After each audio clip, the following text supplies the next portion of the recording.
Hi praise the lord.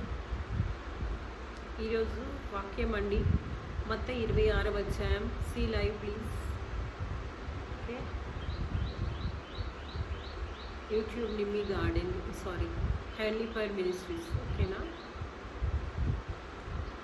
అంతటా యేసు వారితో కూడా గెత్సెమనే అనబడిన చోటుకు వచ్చి, నేను అక్కడికి వెళ్ళి ప్రార్థన చేసి వచ్చే వరకు మీరు ఇక్కడ కూర్చుండునని శిష్యులతో చెప్పి, పేతురును జబెదయి 2 కుమారులను వెంటబెట్టుకుని పోయి దుఃఖపట్టుకును చింతాక్రాంతుడవుటకును మొదలుపెట్టాను. అప్పుడు యేసు, మరణమగునంతగా నా ప్రాణం బహు దుఃఖంలో మునిగి ఉన్నది, మీరు ఎక్కడ నిలిచి నాతో కూడా మెలకుగా ఉండుడని వారితో చెప్పి కొంత దూరం వెళ్ళి సాగిలపడి, నా తండ్రి, సాధ్యమైతే గిన్నె నా యొద్ద నుండి తొలగిపోనిము, ఆయనను నా ఇష్ట ప్రకారం కాదు నీ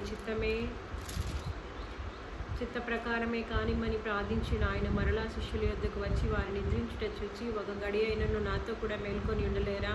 మీరు శోధనలో ప్రవేశించకుండానట్లు మెలకుగా ఉండి ప్రార్థన చేయడి, ఆత్మ సిద్ధమే కానీ శరీరము బలహీనమని పేతురుతో చెప్పి,